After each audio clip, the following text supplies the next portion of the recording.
Hey guys, welcome back to Wild West Woodscraft. My name is Trevor, and I want to show you guys a quick tip for fire lighting here in the Rocky Mountains.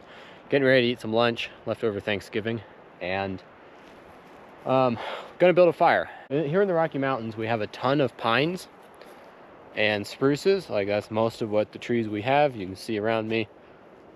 Really, other than that, we have some cottonwoods in valleys and aspens, but I would say 95% of our trees are some type of conifer. And under most conifers you can find, and you can see this one's completely live, green needles on it, but on the lower branches underneath, there's going to be dead branches. And you can tell it's dead by just the way it snaps when you break it. There's no needles on it, and it just snaps off, versus something like this, it's green, has the needles, it bends when you try to break it. And these lower branches are going to be protected from elements, the snow, rain. They're going to be dry because they're up off the ground. The wind's been drying them out. Unlike, if over here, we just got a bunch of sticks on the ground.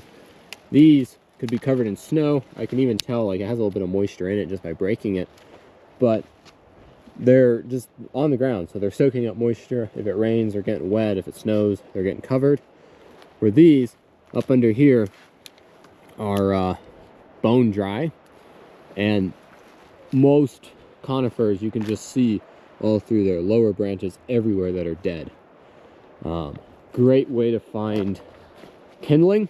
So we have your small little kindling here, you have bigger stuff, marker, pencil size, all the way up to like finger size, that you can get a sustaining fire going with just branches under these trees. And then you can start getting larger wood. Nice thing is they're easy to break, so you can just come in here, break up small little pieces, and because it's pine, it has a little bit of resin in it, so these light quite nicely. Not, they're not completely fat wood yet, but they have a lot of resin, so they burn better than other woods. And then oftentimes you can find little dead pine needles, which burn great with an open flame. So you can gather all that, and you can come over here to your fire lay. And I already collected some earlier, but over here you can just put your small stuff, grab some of these little pine needles, put them in there, and then you can, oftentimes you can get small enough little twigs like this that you can light it with a lighter. But what I like to do to save the fuel on my lighter is I have this little beeswax candle, and I can light it and then just slide it under my fire lay.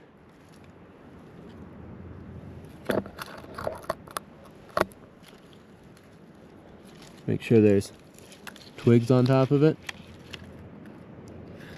and it'll just do that. It went out. Nope, still burning.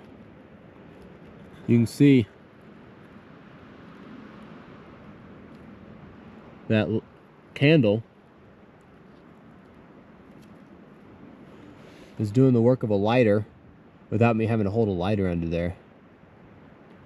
There we go. You can see it starting to go. And you can take little twigs and like position it over that flame to get it going. But we already got that flame climbing up through those small twigs. And then once those twigs are lit, I can grab that candle out, blow it out, put the lid back on, because my fire's going.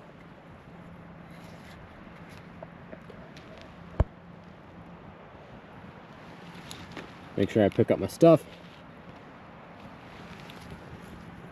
And then, yeah, that's an easy way to get a little kindling to get the fire going in any weather. I've always, no matter how nasty the weather is, I can always find good kindling up underneath those trees. And then you can get a sustainable fire going with that, and then you can start drying out larger pieces of wood that maybe they're covered in snow, they're wet.